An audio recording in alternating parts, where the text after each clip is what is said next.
Good morning everyone. বহুত ঠাণ্ডা আজি খুৰীৰ বাৰ্থডে যিহেতু খুৰাই ক'লে ৰাতিপুৱা 5:30 কেক কাটিম। মোক 5টা বজাতে ফোন কৰি উঠাই দিছে খুৰাই, যিহেতু মই গভীৰ টোপনিত আছিলোঁ আৰু এইফালে ভাইটি নাই, ভেলাঘৰত থাকিবলৈ গ'ল সি লগৰবোৰৰ লগত।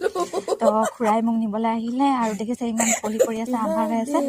এইফালে খুৰাই নিবলৈ আহিলে, এইপিনে খুৰীক উঠালোঁ, ছাৰপ্ৰাইজ দিলোঁ আৰু এইফালে কেক কাটিলে, চবকে কেকো খোৱালে আৰু খুৰীক জন্মদিনৰ শুভেচ্ছা জনালোঁ। গোটেই বছৰটো যাতে শুভ হওক, একেবাৰে আনন্দময় হওক, আগবাঢ়ি যাওক সদায়, তাৰে কামনা কৰিছোঁ।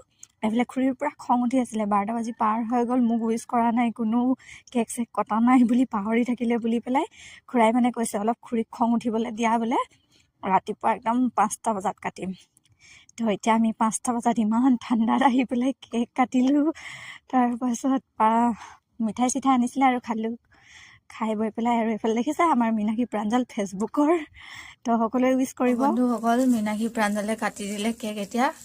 এতিয়া মই খাম কেক কাটি পেলাই।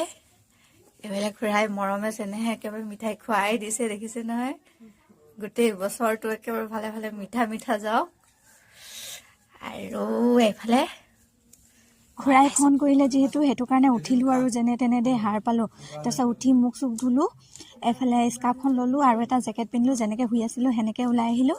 তাৰপিছত খুৰীয়ে চাহ বনালে, কেক কটাৰ পাছত চাহখিনি খাই ল'লোঁ আৰু এতিয়া পোহৰে হ'লগৈ। আমি ওচৰতে মেজি বনাইছে, তাতে চাই আহোঁগৈ। ভাইটি, খুৰী, মই, মাও আছে।